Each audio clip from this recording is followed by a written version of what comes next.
Hi, I'm Madeline, and in this video I'm going to be showing you the crunch stitch. For this stitch you'll need to know the half double and the slip stitch. We're going to start with an odd number of chains, so I'm going to start with 13. 1, 2, 3, 4, 5, 6, 7, 8, 9, 10, 11, 12, and 13. We're going to do a slip stitch in the third chain from the hook. Now these two chains here, they will count as a half double going forward in the pattern.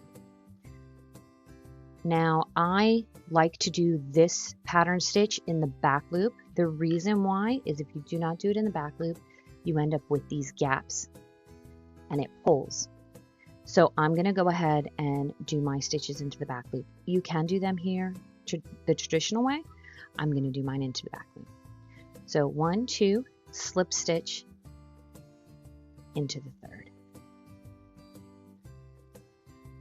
Half double crochet into the next.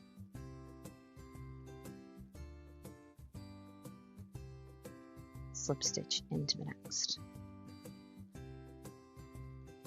Half double.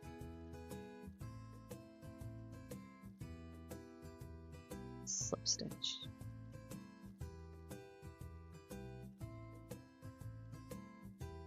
Half double.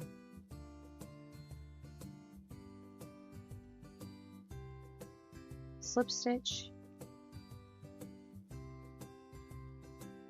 Half double.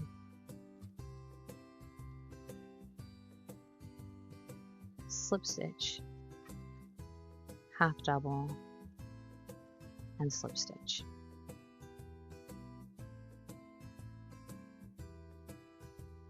You will always end with a slip stitch on each row. Your chain 2 always counts as a half double crochet. And lastly, you're going to want to size down on your hook because this stitch looks better in a tighter weave. So we're finished here with row 1. I'm going to chain 2. Because this chain counts as a stitch, I'm skipping the first stitch here. I'm going to slip stitch into the next.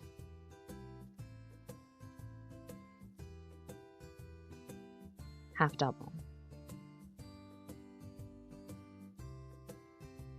Slip stitch. Half double. Your half double will always fall into a slip stitch, and your slip stitch will always fall into a half double. Because you have different size stitches here, when you insert your hook for your slip stitch, the stitches that you're inserting it into will be a little bit looser than where you're inserting it in for your half double. Because this here is my half double from the previous row, and this is my slip stitch from the previous row. My half double, my slip stitch, and you can see how they kind of vary in size. So my next stitch here is a slip stitch, and then I have a half double,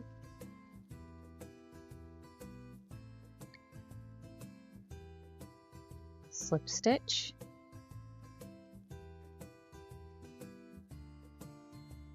half double,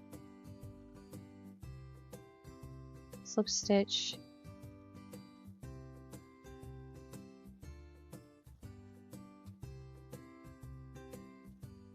half double,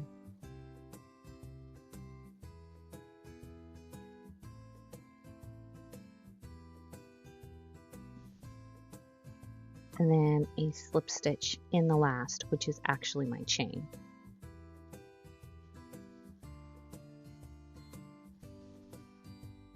Then you're going to chain 2, turn, skip the first, slip stitch into the next. Half double, slip stitch, half double, slip stitch, half double, slip stitch, half double, slip stitch, half double, and a last slip stitch for this row. And you can see the difference on the two of these. This is where I did it into the back loop only when I started my row, and this is where I did it traditionally. So there is quite a bit of difference on that. This looks like more of a finished product. I'm going to go ahead and work up a few more stitches to really show you the pattern here, and then I will meet you back in a minute. I've gone ahead and done a few more rows. This will be my last row here.